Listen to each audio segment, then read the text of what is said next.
Donc, bonjour à tous. Cette conférence, on l'a réfléchie avec Bruno Patricio, qui sera également là pour animer la table ronde. Comme vous pouvez le voir, le titre est volontairement provocateur pour une association qui s'appelle la Fabrique de l'Agilité en tout cas. L'agilité est-elle le nouveau bullshit managérial? Et je vais essayer d'apporter quelques réponses à cette question. Pour démarrer sur cette question, je voudrais dire qu'en fait, la question du bullshit en management, c'est une question qui n'est pas récente. Il y a toute une littérature sur ces éléments qui existe depuis une vingtaine d'années. Vous voyez, il y a par exemple, un des plus anciens, c'est l'ouvrage de Jeffrey Pfeffer et Robert Sutton qui s'appelle Faits et foutaises dans le management. Il y a un ensemble d'éléments, et dont le best-seller de David Graeber sur les bullshit jobs. Donc, vous avez probablement entendu parler parce qu'il a fait un buzz énorme. Et ce qu'on peut dire, c'est que finalement, parler de bullshit en management, c'est souvent précurseur d'un grand succès éditorial. Et donc, l'ensemble de ces approches ont connu beaucoup de buzz, beaucoup de succès et beaucoup d'intérêt. Et peut-être qu'une des premières choses qu'on peut dire de ça, c'est que ce succès il est dû à un premier élément, qui est que dans les organisations, finalement, il y a beaucoup de choses qui ne fonctionnent pas. Les gens sont confrontés à ça en permanence et souvent, ils n'ont pas trop le droit d'en parler. Il y a un peu une chape de plomb. Et quand finalement il y a des propos qui viennent mettre le pavé dans la mare, ça provoque un exutoire et donc ça suscite souvent beaucoup d'intérêt de la part de certaines personnes. Là, ça c'est un petit extrait de Bullshit Chief Officer, qui est donc une BD qui aussi a eu pas mal de buzz.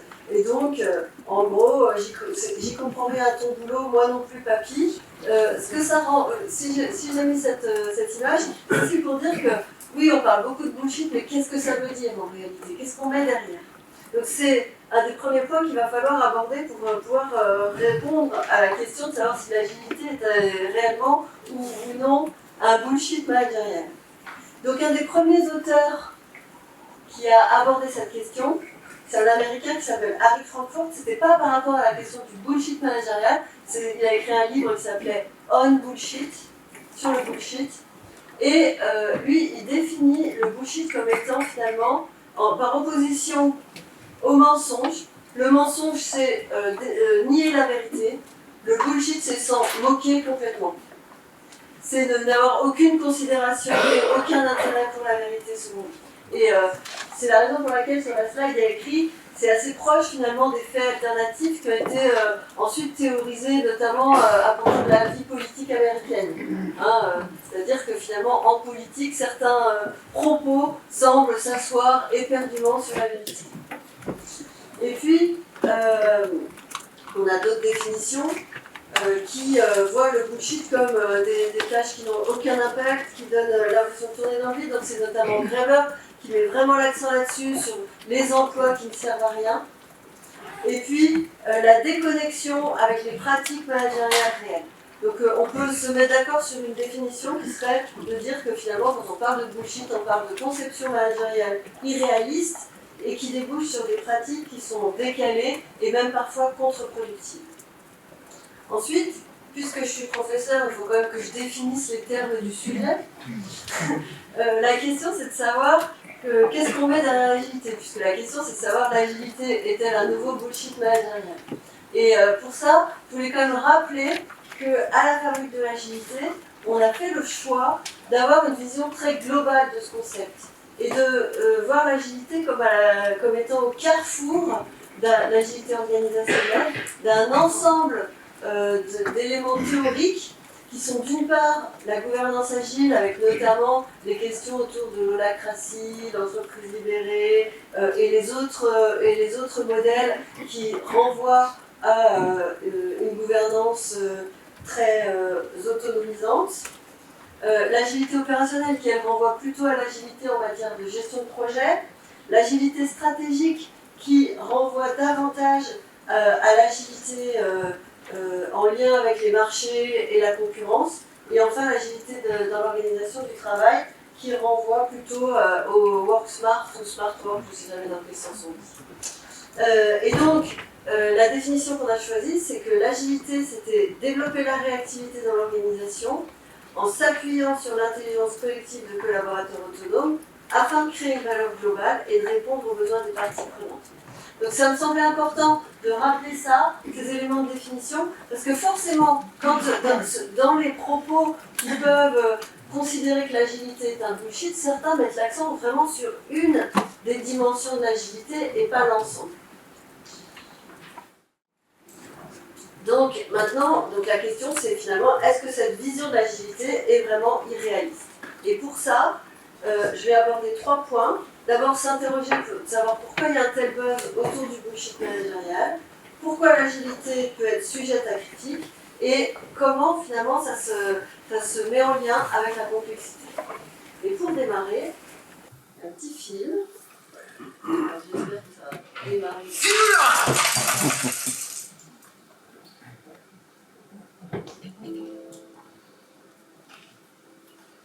Brothers and sisters, we have been suffering under the shackles of outdated working methods long enough.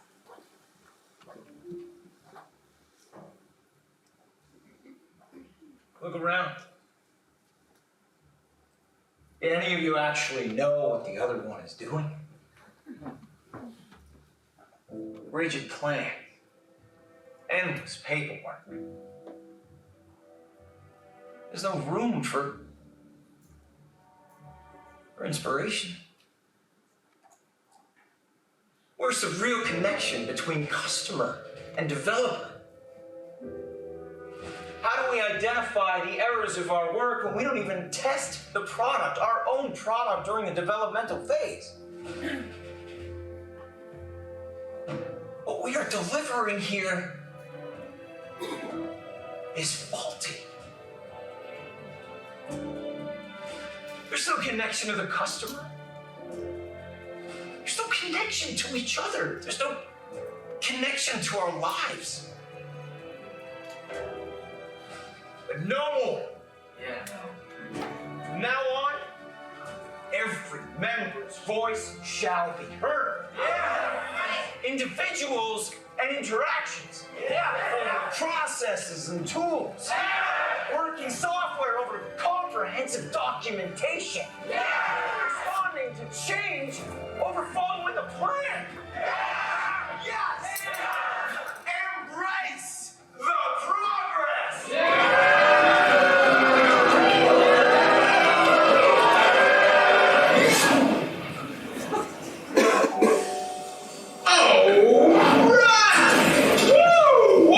Scrumming peeps, Melissa. Whoa, hey, Eric. The hair is perfect, hey? Let's evoke the spirit of Agile and stand up for our right to stand up. Thank God, finally we can stop doing and start talking about it. Stand up. Stand up for your scrum. Stand up. Exactamundo. Now, come here. Before we begin, we're all gonna get on the same page here, you understand? When I say edge, you say I'll. Edge. I'll. Edge. I'll. Edge. I'll. Edge. I'll. Now, tell me who is not as excited as I am to boost our efficiency by talking about efficiency. Are you with me? We're gonna break it down, real quick, all right? Now, I am your certified Agile coach because do we not all want to be led, advised, and coached by people who have literally no obligation whatsoever to be trained in the actual field that they are coaching you in? Yeah!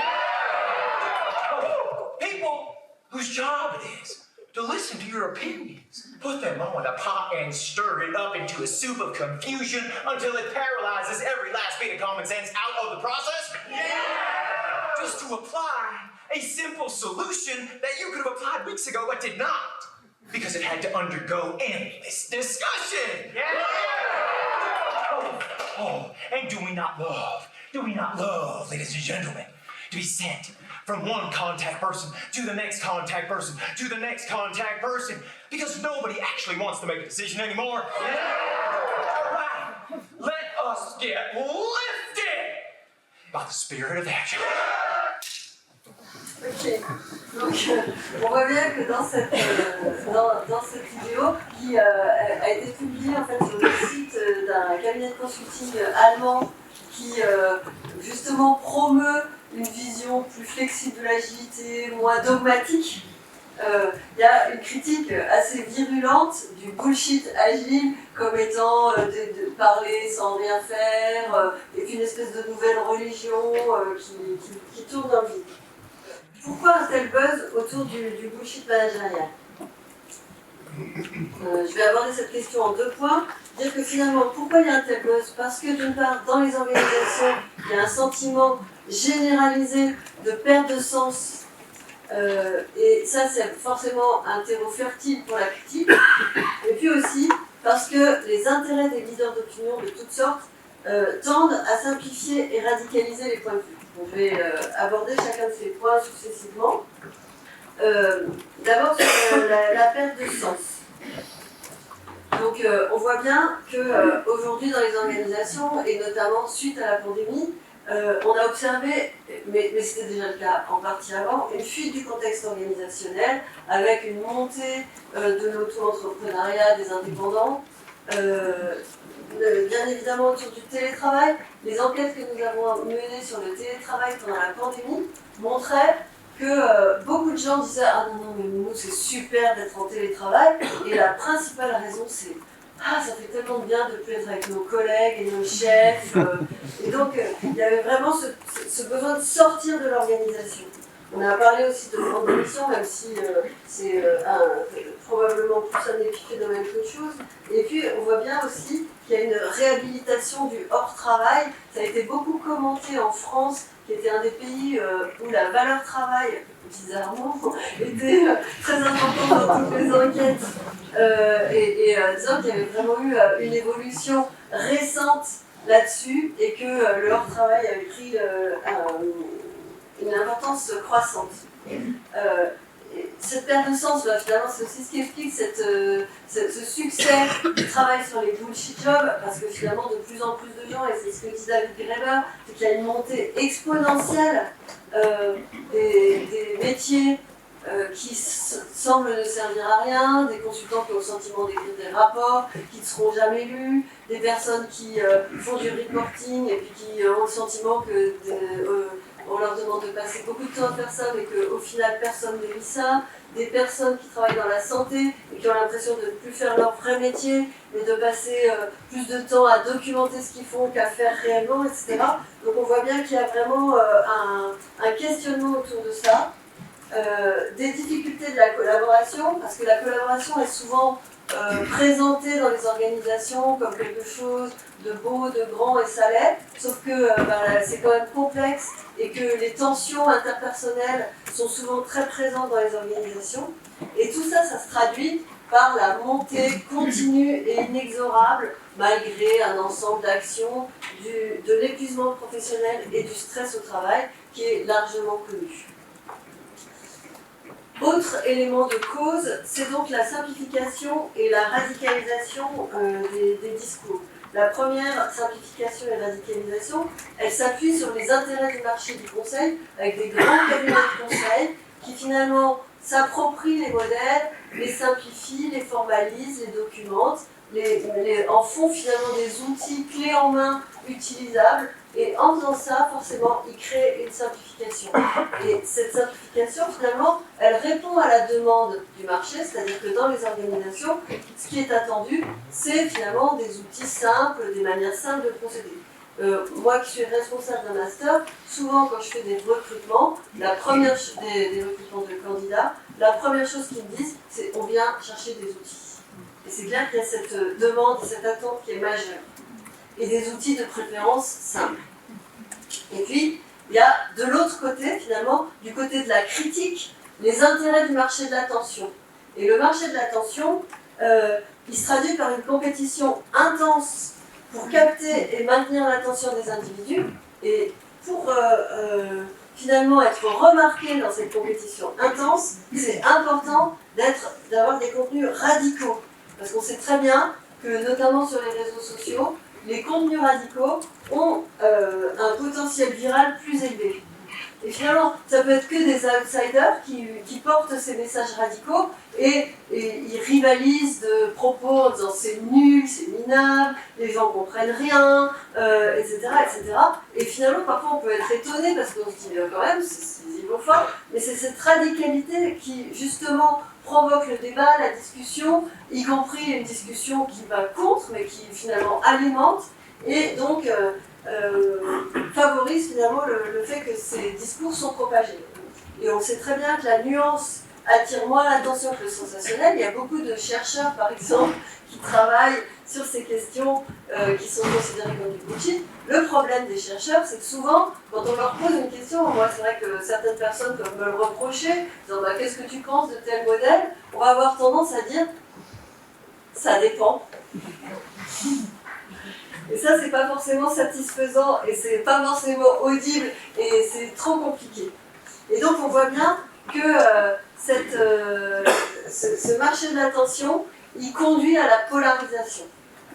Donc ça, c'est ce qui explique finalement l'émergence et l'intérêt croissant pour ces outils, pour ces approches.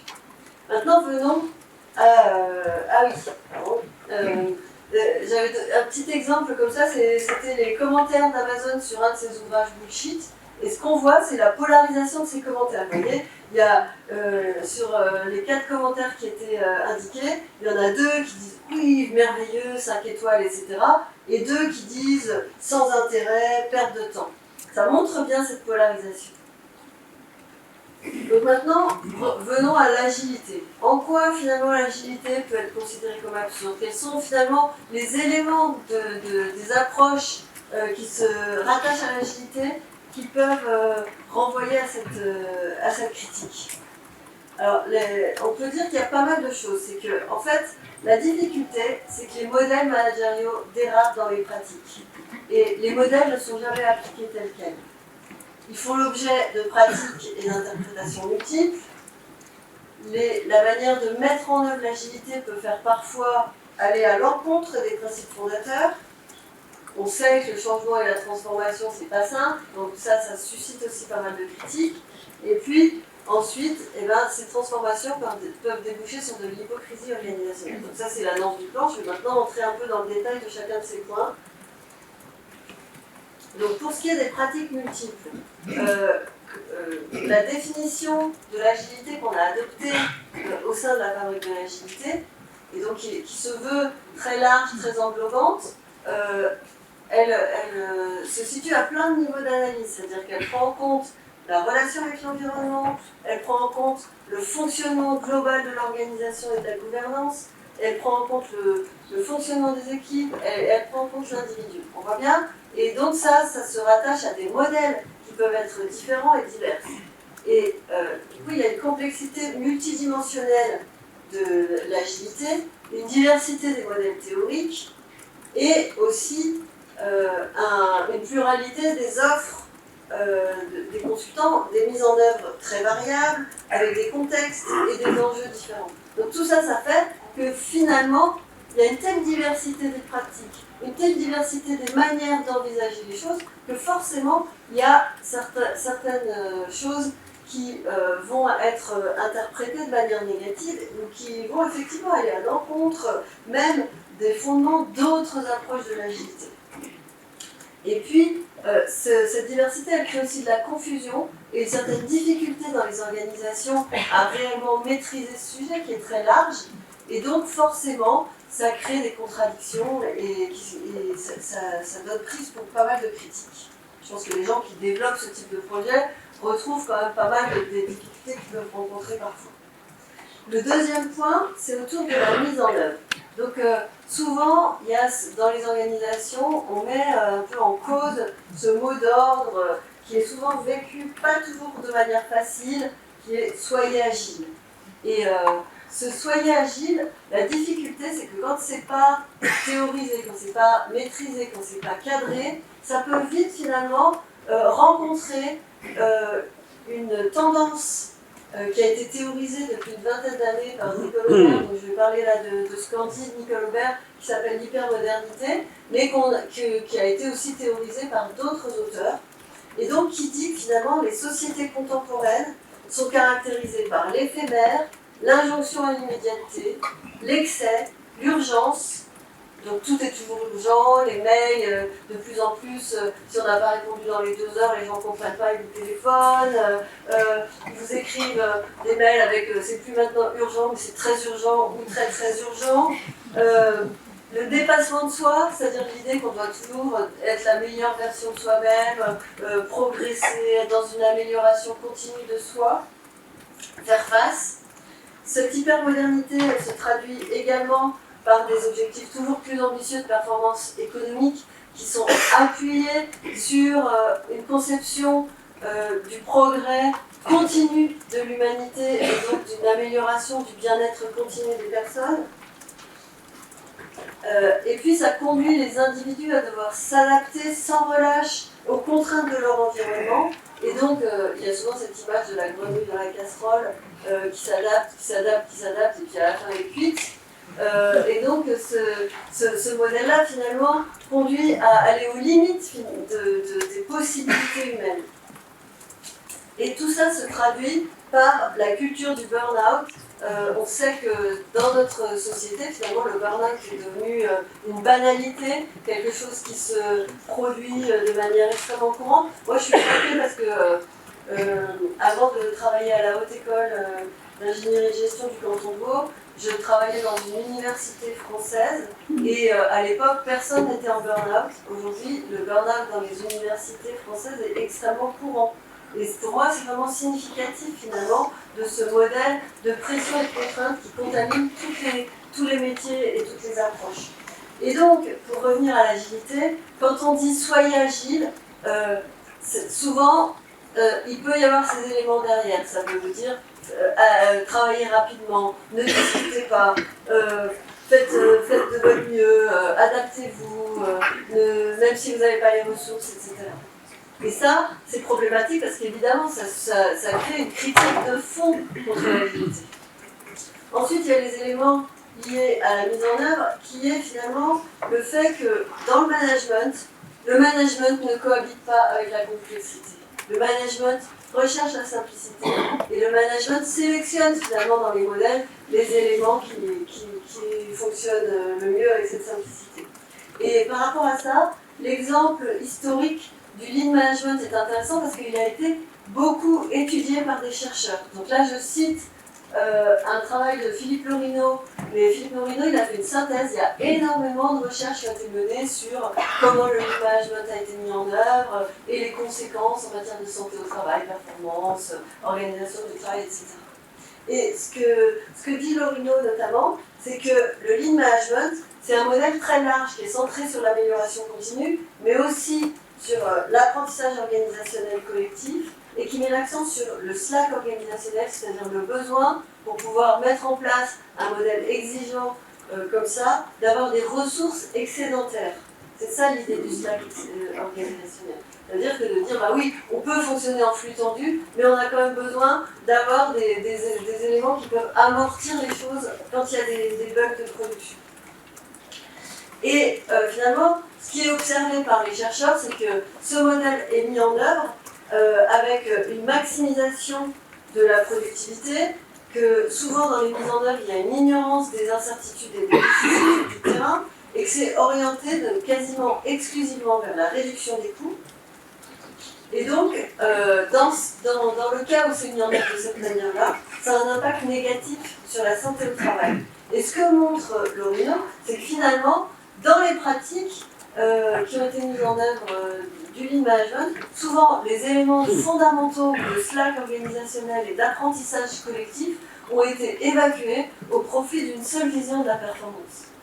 Et donc ça, ce que ça montre, c'est que dans la mise en œuvre des modèles, forcément, l'idéal managérial peut tendre à évacuer la dimension humaniste des modèles pour garder uniquement la dimension de performance et efficacité.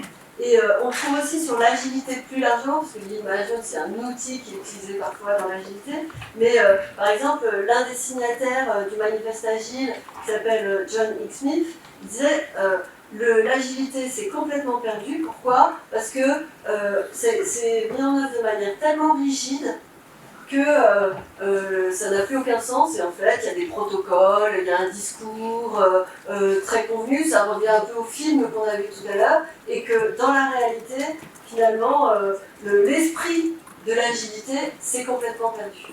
Et d'ailleurs, il y a plusieurs signataires du manifeste agile qui ont ce type de propos.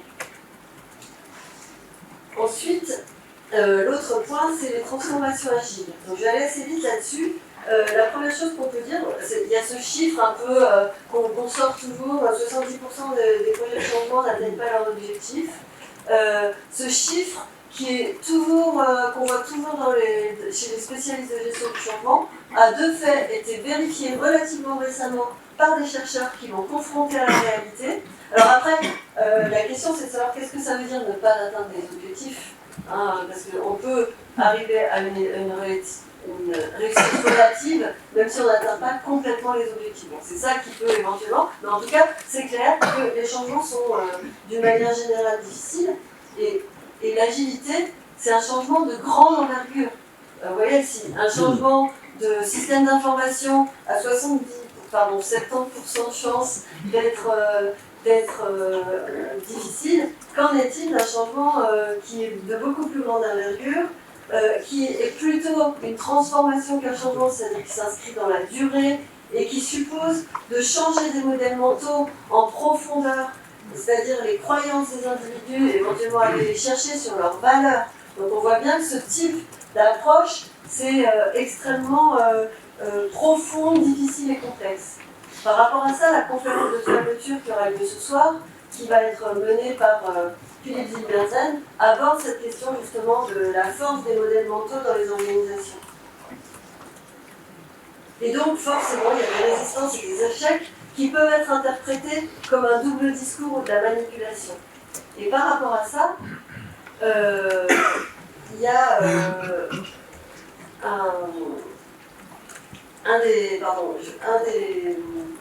un autre signataire du manifeste agile qui se plaignait beaucoup contre le fake agile, contre le fait que dans beaucoup d'organisations, il y avait finalement une mise en place très superficielle de l'agilité pour montrer qu'on était moderne, etc. Et que dans la réalité, finalement, ça n'atteignait pas en profondeur les croyances et les manières de fonctionner. Et ces éléments-là ont été théorisés dans les années 80 par un sociologue qui s'appelle Neil Grimson, qui parle d'hypocrisie organisationnelle. L'hypocrisie organisationnelle, il ne faut pas l'interpréter comme forcément quelque chose qui... parce que c'est vrai que ce terme hypocrisie, c'est un peu l'idée de dire, bon, il y a une volonté de nuire, une volonté de mentir. Lui, ce qu'il dit, c'est que finalement, dans les organisations, c'est très fréquent et même systématique qu'il y ait des discours, des décisions et des actions qui ne sont pas toujours cohérents entre eux. Et donc, pourquoi? Parce que finalement, on va tenir des discours, on va mettre en place l'agilité, alors que finalement, on est dans une organisation, il y a beaucoup de processus bureaucratiques. On va prendre des décisions, par exemple, de développer un programme de santé au travail pour lutter contre le burn-out, alors qu'il y a beaucoup de pression organisationnelle, ou même qu'il y a un contexte émotionnel extrêmement délétère, ou bien on va mettre en place des actions qui sont totalement contradictoires avec les projets managériaux. Et par rapport à ça, finalement, c'est le lot de beaucoup d'organisations. Et certaines personnes vont avoir tendance à interpréter ça comme une espèce de théorie du complot ou comme une manipulation. On a souvent ce discours, notamment autour de l'entreprise libérée. Les critiques de l'entreprise libérée sont souvent basées là-dessus en disant oui, on dit qu'on va donner la liberté aux gens, mais en réalité, c'est les dirigeants qui les manipulent pour obtenir davantage d'eux, etc. Et c'est toujours ces failles qui sont inhérentes à toutes les organisations et qui ont été théorisées sous le terme d'hypocrisie organisationnelle qui sont mises en avant. Et donc ce que dit Brunson, c'est qu'en fait, c'est pas forcément lié à une volonté de nuire, mais que c'est simplement la complexité des organisations qui amène à ça, le fait que les parties prenantes font des pressions et ont des attentes contradictoires, le fait que les modèles d'organisation mettent du temps à infuser. Et donc, juste pour finir, parce que là j'ai dit, voilà, pourquoi on parle de l'agilité comme pouvant être en bullshit, je vais quand même revenir sur le fait qu'il y a un ensemble de recherches qui ont montré des gains avérés de la mise en place d'organisations agiles. Donc il y a des évaluations qui ont montré une performance accrue des organisations agiles au niveau opérationnel, au niveau financier, en termes d'innovation. Il y a surtout une grosse étude de McKinsey en 2021 qui a montré que les organisations qui étaient les plus agiles faisaient partie des 25% d'organisations les plus performantes parmi un échantillon de plus de 2000 entreprises. Et donc elles étaient plus performantes à la fois au niveau financier, au niveau de leur part de marché, au niveau de la satisfaction des employés et au niveau des plaintes des clients. Donc juste pour finir, je voudrais, parce que j'ai passé très légèrement le temps, je voudrais revenir sur la question de la complexité en disant que finalement il y a quelque chose, une relation un peu difficile entre le management et la complexité. La complexité, en fait, on voit bien que les discours managériaux, comme je l'ai dit, ils cherchent la simplification, ils tendent à nier la complexité. Mais la complexité, elle est inhérente au système humain. Donc le management, finalement, c'est chercher des solutions simples à des problèmes complexes, comme on a pu le dire pour certains partis politiques extrémistes. Vous voyez et donc, la complexité, elle se traduit par un certain nombre de dimensions que je vais aborder très vite. Finalement, c'est l'idée que les systèmes sont hétérogènes, les interagissent de manière non linéaire, c'est-à-dire qu'on ne peut pas dire que si on fait une action A, ça va avoir un impact sur B, qui va avoir un impact sur C, puis on connaît la sortie absolument, donc c'est difficilement prévisible. On ne peut pas déduire le comportement global du système du comportement des unités. Ça veut dire que c'est pas en connaissant ce qui se passe dans chaque service que je vais comprendre ce qui va se passer au niveau de l'organisation. Parfois, il peut y avoir des choses surprenantes. Et du coup, il y a des propriétés nouvelles non prévisibles qui émergent, c'est-à-dire qu'il peut y avoir des ruptures, des moments où tout d'un coup les choses se transforment sans qu'on comprenne réellement pourquoi. Et élément central, finalement, la complexité, ça nous dit que les contradictions sont naturelles, font partie de la vie humaine, sont partie de l'être humain, et qu'on ne peut pas les réduire. Parce que c'est vrai que souvent on a ce discours, oui, mais on demande A, puis on demande aussi non, alors comment je fais? Et c'est clair que, oui, c'est compliqué. Et en même temps, c'est complexe même, en l'occurrence. Mais ce que nous dit la complexité, c'est qu'il faut accepter ça. Il faut accepter le fait qu'il n'y ait pas une réponse simple à ces questions. Et pour finir, je dirais une chose que je dis souvent, c'est que finalement tous les modèles de management sont voués à être transformés, dévoyés, trahis, et qu'il n'y a pas un seul modèle de management qui ne peut pas être considéré comme du bullshit si on regarde la manière dont il est mis en œuvre.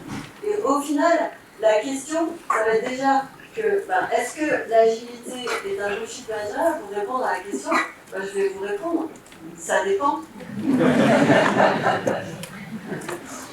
Voilà, j'ai fini.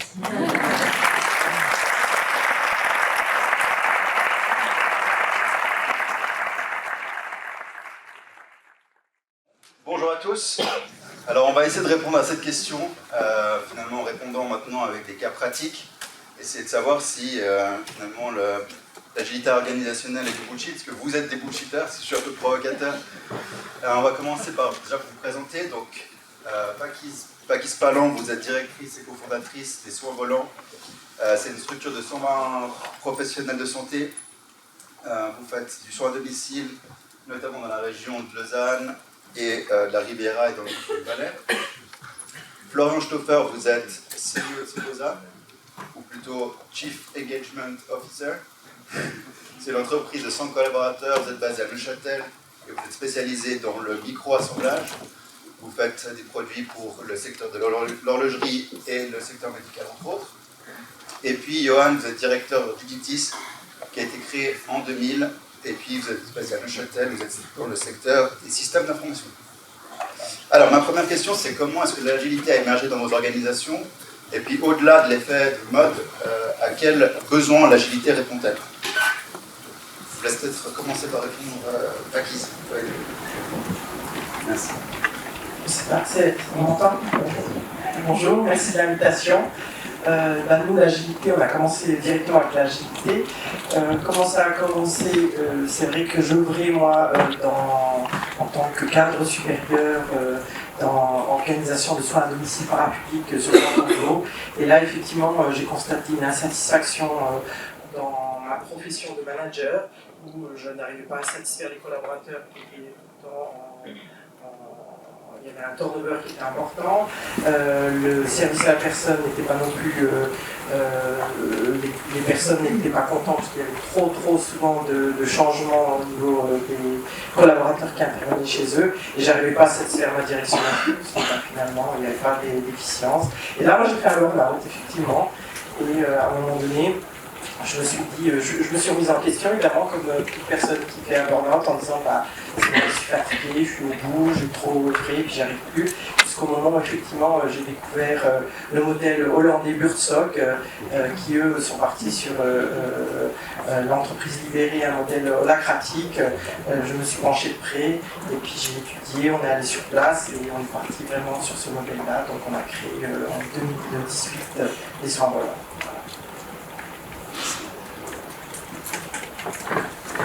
Une question? Ouais. De l'autre côté, par les années 2019, comme ça faisait 10 ans que j'étais chez Ciposa, et on doit organiser une transition de management aussi. On partait à la retraite en 2022 et on m'a proposé de pouvoir donner une suite à ça. On s'est mis avec, je relevais des films, j'y allais pas seul, on s'est mis avec deux collègues, on a redessiné l'entreprise. Quand on dit redessiner l'entreprise, ça veut dire dessiner des organigrammes qui vont sur du papier. Donc, on en était à ce moment-là, et on n'arrivait pas du tout à trouver le modèle qu'on cherchait. Puis le soir, on a pris une ou deux verres, on a bouclé organisation horizontale, on est tombé sur Frédéric Laloux, qui était un peu là. Et puis là, ça a été la pièce qui tombe, la révélation, et on a commencé à pouvoir s'inspirer de tout ce qui se faisait là. Et moi, j'étais aussi dans le pas, directeur technique, j'avais l'impression que j'avais été le sauveur et capable de prendre toutes les décisions. Il a fallu passer par ce vrai lâcher-prise où on se dit, en fait, non, pas du tout. On peut faire confiance aux gens. Le management, ce n'est pas que 75% de contrôle, il y a d'autres choses qui existent. L'homme est bon, apprécié, donc on peut s'appuyer là-dessus, et c'est ce qu'on a commencé à faire et à dérouler après notre histoire dans cette direction-là. Pour compléter, finalement, chez Uditis, je pense qu'on est une entreprise agile. Je ne suis pas sûr que le micro fonctionne, on entend très mal ici. Bien du tout, là ça va. Là ça va bien, merci. Donc pour compléter chez Uditis, je pense qu'on était déjà, moi ça fait 12 ans que je suis là, je pense que mes collègues qui sont dans la salle, que vous pouvez croiser aujourd'hui, vous diront ou contrediront ce que je vais dire, mais finalement, je trouve qu'on a toujours eu énormément de confiance dans notre modèle. Mais c'est vrai qu'il y a des années en arrière, on avait un bel organigramme avec des business units et puis des divisions, des directeurs de business unit. Mais il y a toujours eu énormément de confiance dans le modèle. Et un de nos directeurs de l'époque a fait un IMBA à un moment donné. Il a aussi découvert la théorie et la littérature sur l'agilité, Laloux et puis Baran. Et en revenant, il s'est dit, ok, finalement, est-ce qu'on ne peut pas matérialiser ce qu'on fait d'une certaine manière déjà chez nous et le matérialiser dans des principes d'agilité comme eux le décrivent, et finalement arrêter de mettre tout dans un organigramme parce que c'est pas vraiment comme ça qu'on fonctionne. Finalement, on avait déjà des collaborateurs qui étaient très seniors dans la façon de faire, qui savent faire les choses, finalement, est-ce qu'on ne peut pas aller dans un de ces modèles qui leur permet de continuer à faire très bien ce qu'ils sont en train de faire, de continuer à prendre de l'initiative, à continuer à être autonome, mais de l'inscrire dans une vraie démarche et de le mettre vraiment dans une démarche qui nous aide aussi dans cette transformation-là. J'ai une question pour Florian. Avant que l'agilité débarque finalement dans ton organisation, vous travaillez de manière un petit peu classique. Comment est-ce que cette transformation s'est produite? Qu'est-ce que vous avez dû faire avec les collaborateurs? Et toi, en tant que manager, qu'est-ce qu'il a fallu que tu fasses dans ta posture pour finalement devenir agile? Alors je pense que ça commence par là, c'est par la posture des dirigeants, c'est de se lâcher prise en disant maintenant on va mettre une organisation beaucoup plus axée sur la confiance dans les collaborateurs pour qu'ils puissent prendre des décisions. Pour pouvoir prendre des décisions, il faut aussi quelques éléments importants, accès à l'information, donner une vision, ce genre d'éléments-là sur lesquels on travaille, des valeurs communes mises en place de manière participative également. Au début, on a commencé par une phase où on a fait quelques essais un peu off en disant ben voilà, quel est le niveau de confiance dans le management et est-ce que les gens ont fait une démarche de ce type-là, vont nous suivre ou pas. C'est clair que les premières fois on a eu un exemple, une fois, un responsable de département nous a dit je vais arrêter de planifier, de m'occuper de cette équipe-là, je suis trop occupé par mes projets, il faut qu'on fasse autrement, il faut me remplacer. On a dit ok, pour nous c'était un accélérateur.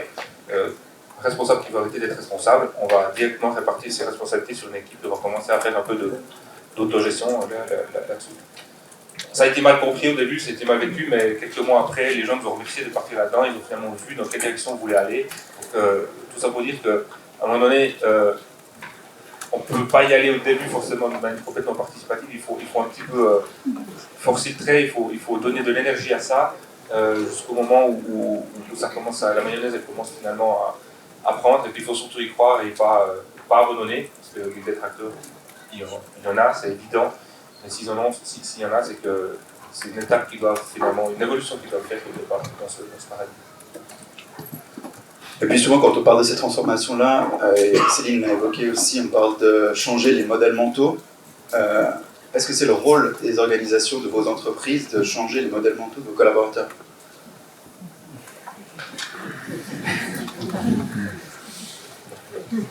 On a un effet là-dessus, c'est sûr, mais quelqu'un d'autre répond. Alors, je dirais que nous, dans le domaine des soins, c'est vrai que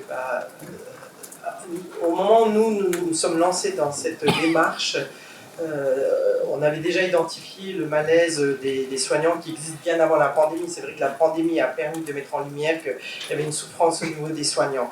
Donc c'est vrai que nous, en pleine pandémie, on a eu effectivement une équipe sur Sion qui sont venus en disant « Nous, on n'en peut plus de travailler sur un modèle pyramidal, ça fait 25 ans qu'on est dans les soins à domicile, mais on veut pouvoir travailler comme il y a 20 ans en arrière, de manière communautaire, où on décidait entre nous. » Donc je dirais que dans notre domaine, les gens savent ce qu'ils veulent. Après, ce qui est difficile, c'est le fait de désapprendre, parce que quelqu'un qui a fonctionné pendant 20-25 ans sur quelque chose, on les a mis dans des cases, c'est le fait de désapprendre. La volonté, tout le monde l'a, notre modèle attire beaucoup de talents, mais après, dans les faits, c'est comment faire pour désapprendre des réflexes qu'on nous a inculqués pendant toutes ces années. C'est ça qui est le plus difficile. Et je dirais que c'est plus nous qui avons des attentes au niveau des collaborateurs qu'eux. Et c'est vrai aussi qu'on se rend compte que dès qu'il y a un problème, l'être humain cherche quand même la notion de responsabilité en disant qui est responsable, c'est la faute de qui? On dit mais il n'y a pas de faute, c'est comme ça, maintenant c'est qu'est-ce qu'on peut faire et comment faire pour éviter que ça se reproduise. Donc c'est vraiment ramener à la confiance et le fait de dire qu'on n'est pas là pour essayer de chercher un coupable ou de chercher la faute, c'est faites comme vous pouvez, on a confiance en vous, si vous n'y arrivez pas, on est là à votre service pour vous aider dans votre mission, mais on a confiance en vous, vous avez votre profession, vous avez fait vos études, vous savez comment soigner, vous n'avez pas besoin de nous finalement pour soigner, l'expertise vous l'avez. Finalement, plutôt que de changer les modèles mentaux des collègues, moi je dis souvent que chez Vitis on est peut-être à la V3 de notre agilité parce qu'on a fait plein de choses, on a eu plusieurs cycles de formation, d'accompagnement des collègues et puis nous-mêmes finalement dans l'agilité. Et puis quand on était à la bêta, on avait commencé à mettre en place l'agilité et des modèles agiles dans une petite équipe dont je faisais partie, qui était l'admin. Et finalement, moi j'ai connu des séances qui se sont très mal passées à l'époque parce qu'on avait déjà basculé dans des modèles agiles avec des outils. Et finalement, on n'était pas du tout formé à la bienveillance, au feedback positif, à la communication bienveillante. Donc moi, je me rappelle, et ça date d'années en arrière, des séances qui se sont très mal passées parce que finalement, on avait dit qu'on était agile, que dans notre équipe en plus, donc c'était même pas dans l'organisation globale. Et mais on n'avait pas du tout les outillages pour le faire. Donc ça se passait foncièrement mal, c'était contre-productif. Donc je pense que c'est plutôt ça qu'on doit donner aux collègues, c'est finalement leur donner des outils, une palette de compétences et puis d'outils pour le faire de la meilleure façon. Donc toi là tu parles de la formation, c'est bien puisque comme ça on fait la promotion de la GVD. Est-ce que toi finalement tu crois qu'au-delà de la formation on a un vrai levier pour changer la culture d'entreprise? On parle souvent, notamment quand on parle de transformation agile, on parle de changer la culture d'entreprise qui est quelque chose d'extrêmement flou. Au-delà de la formation, est-ce qu'on a vraiment un pouvoir de transformation de la culture d'entreprise entre les différentes V et bêta? C'est une très bonne question. Déjà, la culture d'entreprise, c'est tellement flou à la base. Comment tu la quantifies, comment tu la définis, qu'est-ce que tu en fais? Moi, je ne sais pas si on a changé la culture d'entreprise. Je pense qu'on en est plutôt garant aujourd'hui. On a quelque chose de très beau, très fort chez nous. Et puis, quand on est en train de grandir, on n'a pas simplement embauché des collègues sur les X dernières années. Je pense que quand on embauche des personnes, on est plutôt à séduire des personnes qui sont potentiellement un bon match pour notre culture d'entreprise. Et on essaie de continuer à la transmettre, cette culture. Et l'agilité nous permet de continuer à la transmettre. Je ne sais pas si on essaie de la transformer ou de vraiment de la changer. Je crois vraiment qu'intrinsèquement, il y avait déjà quelque chose, finalement, comme une société de service. Ce qui compte à la fin de la journée, c'est de servir notre client du mieux possible. Et c'est finalement ça, notre culture d'entreprise. Et l'agilité, elle est au service de ça, pour moi, je pense. Je vais continuer avec toi. Dans ton secteur, on sait que c'est très difficile de trouver des talents, notamment des développeurs. Est-ce que l'agilité, c'est devenu un bon outil pour recruter, pour attirer des talents et surtout pour les retenir? Est-ce que vous avez un turnover différent ou moins élevé que dans d'autres entreprises du même secteur? Alors, dans d'autres entreprises du même secteur, je ne sais pas, parce que je ne connais pas spécialement. Mais en tout cas, chez nous, le turnover, la fidélité moyenne est de 10 ans. Donc on est une petite société, on est 75 personnes dans le monde de l'informatique, donc tout va très vite, les technologies vont très vite, c'est assez fatigant des fois je pense aussi pour certains de mes collègues, parce qu'un collègue technique doit traiter X clients, ça peut être foncièrement difficile pour eux. Et je pense que pour nous, on n'a pas les moyens de régater au niveau financier avec des gros acteurs du marché. Et je pense que pour nous, de dire à nos collègues, bah voilà, on va t'embaucher parce que tu es super compétent dans ce que tu fais. Si tu es super compétent, tu auras tout ce qu'il faut pour te construire toi-même un super futur chez nous. Et moi, j'en suis finalement la réalité. J'ai commencé il y a 12 ans, j'étais dans l'équipe vente, mais à un poste qui n'a rien à voir avec celui d'aujourd'hui.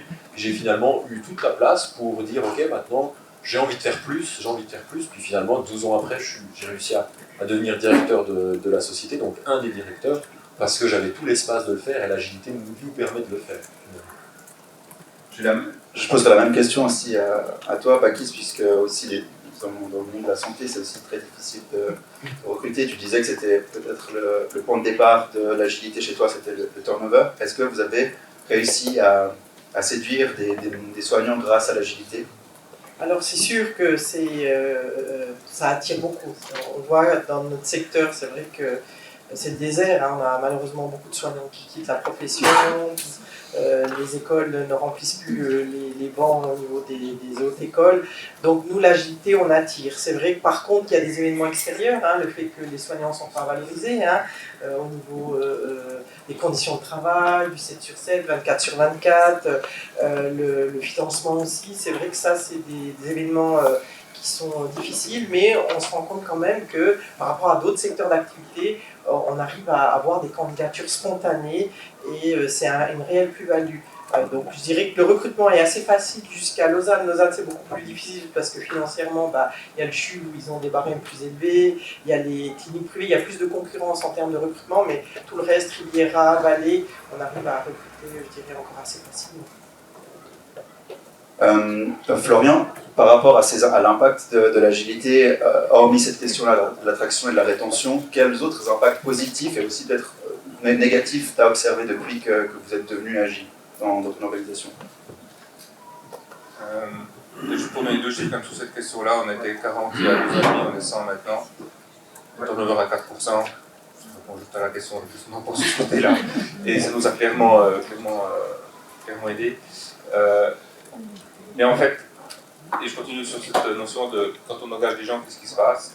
Et moi, ce que j'apprécie particulièrement, c'est quand dans un entretien de recrutement, c'est des collègues qui présentent en fait ce qu'on fait. Et moi, ma fierté, elle est là à la fin de la journée, c'est quand d'autres personnes que moi, c'est moi qui présente, c'est pas ça, c'est trop facile, j'ai presque toutes les réponses. Mais c'est quand d'autres personnes qui sont capables de voir l'entreprise en transmettant cette organisation, ces valeurs-là, et ça, c'est très précieux en fait. Bon, ça, c'est clairement un des effets qui est positif. Les effets négatifs, il y en a forcément également. Le fait que de temps en temps c'est mal compris, c'est mal perçu, on se dit c'est une entreprise libérée, on peut faire ce qu'on veut. Et de temps en temps il y a des gens qui font des libertés, des fois c'est mal perçu par d'autres. Aligner tout le monde là autour, et ça montre qu'il y a un besoin de se former, de grandir ensemble, et une partie de 40 à 100 en 2 ans et demi, c'est trop vite pour ça quelque part. Donc là maintenant on fait face un peu à des défis on doit mettre une certaine structure dans l'organisation, mais comment on le fait en restant relativement agile et pas trop directif. Et il y a quand même un besoin il y a un besoin de ce côté-là. Et la question c'est toujours à quelle énergie on met dans cette direction-là, et en tant que dirigeant, qu'est-ce qu'on doit imposer ou pas finalement, qu'est-ce qu'on doit insuffler, et comment on embarque les gens. Donc ça c'est à un moment donné, comment on se positionne par rapport à ça dans ce mode agile, et c'est là qu'on cherche un peu les réponses. Tu as parlé de libérer. Ouais. Justement, je voulais rebondir sur ce que tu disais. C'est vrai que la notion de recrutement, chez nous, c'est des équipes qui recrutent, il y a une responsable RH qui les accompagne en cas de besoin. Et dernièrement, j'ai vécu un événement où l'équipe de montée a engagé un infirmier. C'est vrai que il y avait un besoin absolu parce qu'il y a une augmentation des prestations, et ils ont engagé, ils ont fait l'entretien, la demi-journée, bref. Puis entre deux, c'est vrai que dans le milieu, j'ai eu pas mal de gens qui me connaissent, et c'est quelqu'un qui avait quitté une entreprise dont je connaissais la responsable, qui m'a appelé en disant « Méfie-toi, c'est quelqu'un qui triche, on a vu au niveau de ses horaires, tout ça. Mais cette info, qu'est-ce que j'en fais? Déjà, je ne peux pas l'utiliser. Puis de l'autre côté, on a envie de dire à l'équipe, faites attention, méfiez-vous, mais c'est là où, en tant que dirigeant, on doit laisser l'équipe faire le chemin.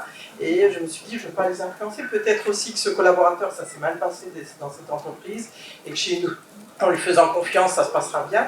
Et in fine, au bout de quelques semaines, l'équipe a contacté en disant on pense qu'on ne va pas continuer, on a constaté des difficultés, il ne va pas à l'heure chez les patients, on voit qu'au niveau de la saisie de ses horaires, ça ne joue pas. Et j'étais très très contente déjà d'avoir pu me retenir, parce que c'est dur de se dire.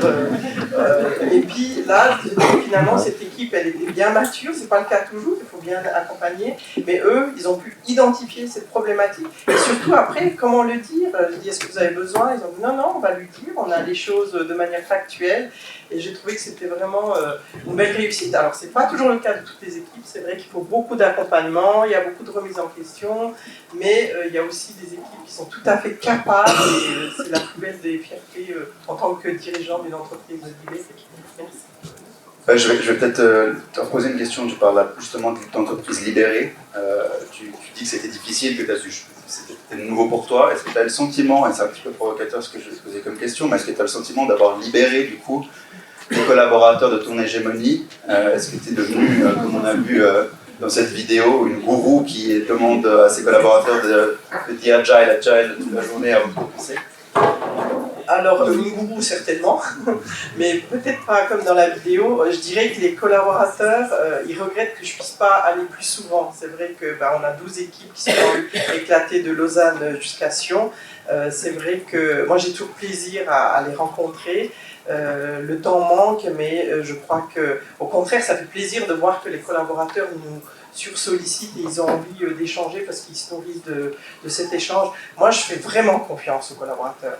Après, je me suis fait avoir parce que j'ai un côté naïf et effectivement, comme dit Isaac Gates, 5 à 10% des gens ne sont pas faits pour l'entreprise libérée et malheureusement, l'être humain est bon. C'était notre principe quand nous sommes partis dans cette co-création. On était 3 au départ. Et moi, je me suis dit, c'est le système qui rend mauvais les gens. Ben, je crois qu'il y a quand même des gens, malgré tout, qui sont mauvais. Et le seul procès que j'ai, j'attends la décision. On a eu effectivement une infirmière qui trichait, elle trichait sur ses heures. Elle faisait 3 heures de tournée, elle mettait 10 heures. Elle mettait des heures de travail le dimanche soir après 20 heures parce que ça paye plus. Donc c'est vrai aussi qu'à un moment donné, on se repositionne. Il faut éviter d'aller dans le controlling parce que ça dessert les autres qui sont complètement honnêtes. Mais c'est comment mettre un cadre finalement. Je pense que nous on est parti de rien, vraiment on est contre les process, toutes ces procédures, mais on se rend compte que c'est quand même important de pouvoir mettre en place un cadre et d'être vraiment clair avec les collaborateurs. Alors j'ai pas envie d'être un gourou, j'ai envie toujours de faire confiance aux gens, mais effectivement il faut quand même identifier les personnes qui peuvent mettre en péril la structure de par des dysfonctionnements. Tu parles de process, du coup je voulais me renvoyer avec toi, Johan. Une des critiques qui est faite aux organisations agiles, c'est finalement de remplacer le management et le système pyramidal par un tas de processus. On va aussi demander aux gens de finalement plus penser de manière individuelle, mais on va chercher à aseptiser la pensée critique et à faire de l'assimilation forcée. Qu'est-ce que tu penses de ça? Est-ce que c'est le cas? Est-ce que tu as eu le sentiment à un moment ou à un autre que vous avez dérivé vers ça à un moment dans l'histoire de ton organisation? Alors, je pense pas du tout. Je crois justement que nous, là, je pense que chaque entreprise définit son agilité comme elle le veut finalement. Il y a des entreprises qui vont aller signer la constitution holacratique et puis aller jusque dans l'holacratie à 100%. D'autres qui vont s'inspirer de certaines théories puis faire plutôt à leur sauce. Nous, on est vraiment dans un modèle hybride, flou, qui va s'inspirer de pas mal de choses. On n'a pas signé de charte holacratique, voilà, on l'a fait à notre sauce. Et je pense que nous, dans notre version de l'entreprise libérante, libérée, agile, je pense que la pensée critique, elle a toujours été très très présente, et puis finalement, ça ne fait que l'encourager, parce que on a tout un tas de... Quand on a des problématiques ou des challenges, on va demander aux collègues de plancher sur une solution, ou alors les collègues vont même, eux, venir avec, amener une problématique et peut-être venir déjà avec la solution. Finalement, ça veut dire qu'on gagne, qu'on continue à faire ce qu'on voulait faire à la base, c'est-à-dire qu'on est une entreprise et une organisation vivante. Quand un collègue qui fait tous les jours quelque chose voit que quelque chose dysfonctionne, bah lui, il est tout à fait capable et puis autorisé de remonter ça et puis dire « j'ai une pensée critique, je pense qu'on fait, ce qu'on fait, ça sert à rien. Super, bah merci d'avoir dit, qu'est-ce que tu proposes, comment est-ce qu'on peut t'aider à le régler et puis adresser ça ». Parce qu'encore une fois, j'en reviens à ce qu'on disait, nous c'est peut-être simple chez nous. Finalement, si on fait des choses qui sont inefficientes, nos clients vont nous le dire très rapidement, et puis ça va péjorer le résultat économique de la société. Donc finalement, c'est vraiment une question pas de vie ou de mort, parce que c'est pas de ça qu'on parle, mais c'est presque de vie ou de mort d'une entreprise. Finalement, si on fait que des choses inefficientes pour nous, nos clients vont juste plus travailler avec nous, et nos collègues n'auront juste plus rien à faire. Donc c'est là l'importance du modèle. Et puis maintenant, si on a une vision un peu vers l'avenir, on a vu que c'était quand même un processus qui n'avait pas forcément fin, vous allez continuer à travailler là-dessus, vous ne pouvez pas vous estimer comme parfaitement fini dans ce processus. Qu'est-ce qui sont les prochaines étapes pour toi? Qu'est-ce qui vous manque encore de la main dans les prochaines priorités? Bah, on a, je pense que je suis aujourd'hui à des collègues du cercle de l'agilité chez Uditis qui sont présents, puis finalement ça fait quelques temps que chez Uditis on se rend compte, on entend des bruits de couloir, on voit que les collègues sont stressés, qui doivent passer d'un sujet à l'autre constamment, qui sont tout le temps dérangés. Et puis finalement, ça c'est des choses qu'on percevait, mais on ne savait pas forcément comment mettre le doigt dessus. Et on se rencontre 2 fois par an, on passe une journée ensemble, dans toute la société on passe une journée ensemble. Et puis la dernière fois, on en a profité pour faire un jeu qu'on a animé nous-mêmes. Donc on a fait 7 petits workshops avec tous les collaborateurs de l'entreprise.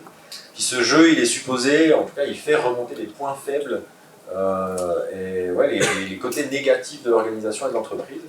Et typiquement, ça nous a vraiment permis de qualifier exactement ce qu'on entendait et ce qu'on ressentait nous. Les collègues sont tout le temps dérangés, tout est urgent. Enfin, vraiment, il y a vraiment des choses très fortes qui sont remontées dans tous les groupes.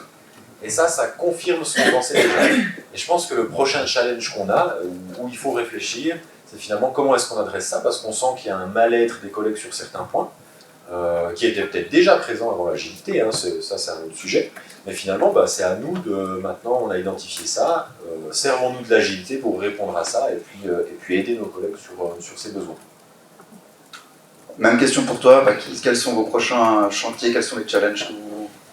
Nous, on a beaucoup de challenges. Il y a des challenges qui dépendent de l'entreprise, mais aussi de l'extérieur. C'est vrai que le financement, c'est une grosse bataille parce qu'on dépend de l'AMAL et des financements résiduels qui ne sont pas toujours adaptés puisqu'on est considéré comme privé. Donc ça, c'est des choses auxquelles on œuvre. Après, on essaie aussi de faire en sorte que le travail administratif que nous demandent les assurances maladie pour justifier le travail soit le moins pesant possible. Donc on essaie de voir si on peut communiquer avec les assurances, parce qu'il faut toujours tout justifier, et ça c'est quelque chose d'assez difficile. Après le challenge au niveau interne, je dirais c'est effectivement quand même travailler sur un cadre, parce qu'on se rend compte qu'avec des mini-organismes qui sont un petit peu à chaque bout du canton, tout le monde n'a pas la même notion. Alors, on veut garder beaucoup de liberté, chaque équipe a sa couleur, mais il y a des règles d'entreprise, parce qu'on se rend compte aussi qu'il y a des lois. J'ai décidé de signer la convention collective de travail pour donner aussi de bonnes conditions, donc après il faut que les collaborateurs l'appliquent aussi de la même manière. Et c'est aussi avoir certaines règles qui soient communes pour qu'il n'y ait pas d'injustice, c'est surtout ça. Mais c'est important quand même de garder chaque couleur et chaque individualité au niveau des équipes. Je dirais quand on passe, on a l'évolution qu'on a eue ces 2 dernières années et on passe on fait x2,5 disons dans ce laps de temps-là. La liste des challenges est assez longue. Mais je dirais que sur les 6 prochains mois, ça va clairement être d'apprendre à évoluer avec cette nouvelle équipe. La moitié de l'entreprise a moins de 12 ans, l'autre moitié, on a une fidélité qui est relativement bonne, donc il y a beaucoup de personnes qui ont 5 ans, 10 ans et plus. Donc ça va être réussir à faire travailler ensemble toutes ces équipes-là, et ça passe un petit peu comme je le disais avant par la mise en place d'outils structurants finalement, qui nous permet d'aligner les gens dans les méthodes de travail, de prendre un petit peu le savoir-faire qu'on avait des gens qui sont là depuis longtemps et de le transmettre aux nouveaux pour que les clients aient toujours l'impression d'acheter une machine, un équipement de production qui vient de la même entreprise et qu'il n'y ait pas forcément trop de changements de ce côté-là. Donc on a cette continuité-là. Donc vraiment cet apprentissage, ça c'est le défi à court terme. Puis après, alors, il y a tellement tout ce qu'on les essaye, comment on trouve les bâtiments, tout ça fait partie forcément de ça, et c'est des complexités qu'il faut gérer aussi. On va prendre quelques questions du public avant la fin. Moi j'aurais une question sur si vous avez des certifications style ISO par exemple, comment vous articulez les questions autour de la qualité, les certifications qualité qui sont très administratives, processus, etc. avec l'agilité. On est ISO 9001. Puis finalement, si on décrit ce qu'on fait et qu'on montre qu'on a un processus d'amélioration continue, on répond à peu près à cette demande-là. On les challenge un petit peu des fois avec nos nouvelles méthodes, puis nous challenge un peu dans l'autre sens. Jusque-là, on a trouvé le chemin pour s'en sortir.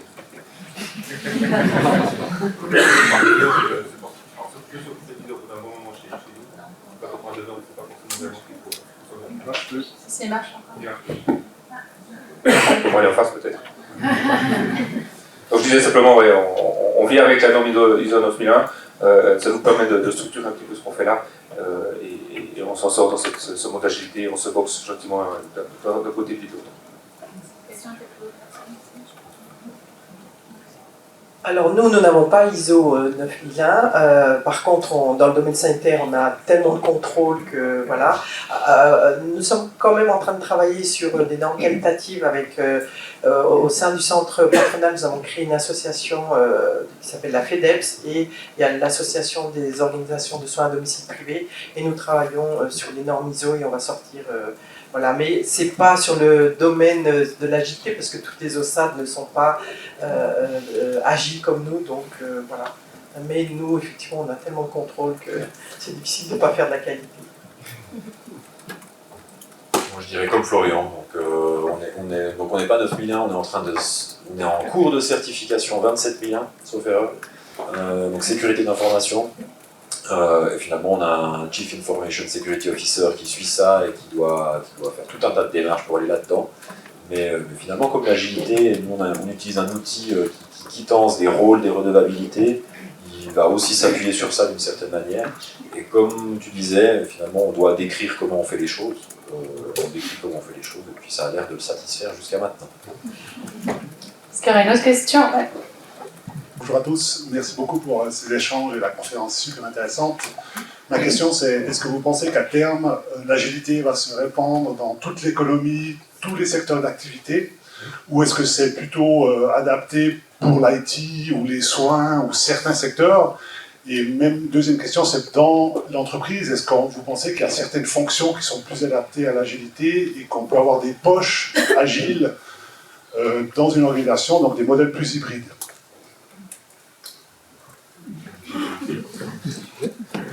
Moi, je pense que c'est applicable partout. D'ailleurs, dans la Fab Lab, on voit qu'on a des entreprises et des membres de tous les secteurs. Mais je pense que plutôt que le secteur ou l'organisation, c'est la mentalité des parties prenantes. Donc, si la direction a vraiment la volonté de vraiment lâcher prise, de vraiment faire confiance, croire en l'autonomie, je pense que ça ne posera aucun problème. Et par contre, on est plutôt sur des débats philosophiques. Je ne suis pas convaincu que 100% de la population est prête à faire confiance et à lâcher prise. Donc je ne pense pas que ça se répandra dans toutes les parties de l'économie, parce que je ne suis pas sûr que certains ont intérêt ou envie de le faire. Mais on est plutôt pour moi sur de la considération humaine après. Alors, je crois que tu as bien résumé. Moi, je suis entièrement d'accord avec toi. C'est vrai que ce qui est important, c'est le dirigeant. Que veut le dirigeant, finalement? Je crois qu'il faut beaucoup d'humilité, alors sans aucune prétention. Moi, je ne pensais pas que j'aurais cette capacité de déléguer, parce que j'ai toujours été cadre supérieur, j'avais des responsabilités. Mais je pense qu'au fond de moi, j'avais toujours cette agilité qui faisait que j'y croyais. Je me souviens, il y a très très longtemps, ça ne me rajeunit pas, à l'université d'été d'Ascona, où il y avait le professeur Archambault, qui était un éminent professeur qui venait du Canada, qui était un consultant international, qui avait été interpellé pour un problème de température dans une usine où il y avait donc des poupées qui étaient fabriquées à la chaîne.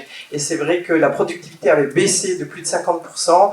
Les dirigeants de l'usine avaient essayé d'identifier avec les collaborateurs ce qui se passait, et les collaborateurs disaient qu'ils avaient trop chaud. Et quand ils ont demandé au professeur Archambault d'intervenir, il a dit de quoi se plaignent les collaborateurs? Ils ont chaud, mais ils ne peuvent pas avoir chaud puisqu'il ne fait que 17 dans les chaînes de production. Mais ils se plaignent de quoi? Ils ont trop chaud. Donc il a été voir les collaborateurs, vous avez quoi? On a trop chaud. Qu'est-ce qu'il faudrait pour pas que vous ayez chaud? On aimerait des ventilateurs. Achetons des ventilateurs. Et là, il y a eu effectivement le fait que les collaborateurs étaient entendus et qu'ils étaient partie prenante. Donc à un moment donné, on a beau prouver par A plus B que les collaborateurs ont tort, si eux, ils ont l'intime conviction que ce qu'ils disent, c'est la vérité, il faut peut-être les écouter, les entendre et les laisser se tromper. Donc je crois que c'est ça, l'agilité, c'est accepter qu'on puisse se tromper et avancer ensemble et pas forcément seul. Il y a bien des fois où je pourrais aller beaucoup, beaucoup plus vite, mais qu'est-ce qui est important, c'est est-ce que je veux arriver seul au bout ou est-ce que je veux que tout le monde vienne avec moi? Et moi, j'ai envie que les gens arrivent même avant moi et que ce soit eux qui me tirent. Voilà, de mon côté. D'une certaine manière, pour moi, l'agilité, c'est une distribution du pouvoir. Donc, quand on est dirigeant, il faut commencer par prendre l'anneau, puis mettre autour du cou, puis pas au doigt, si vous faites la référence au Seigneur des Anneaux et décider à qui vous voulez ressembler. Et au-delà de ça, ça veut dire que soit on pense qu'on peut prendre les décisions sur le terrain, là où il y a l'action, soit on pense qu'il faut prendre les décisions ailleurs, puis on veut garder le pouvoir.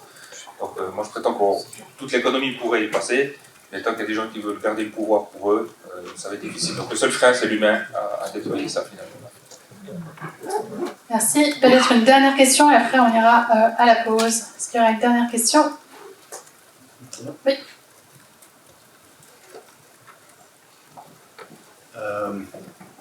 Moi j'aurais une question assez directe.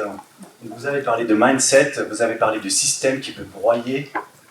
Donc selon vous, si vous deviez vous conseiller vous-même face à un système qui ne veut pas lâcher prise, justement, qu'est-ce que vous feriez avec toute l'expérience que vous avez maintenant en tant qu'individu, quoi? Si vous avez face à vous un système qui effectivement ne veut pas lâcher prise, ne veut pas aller dans cette direction-là, c'est quoi votre conseil le plus simple?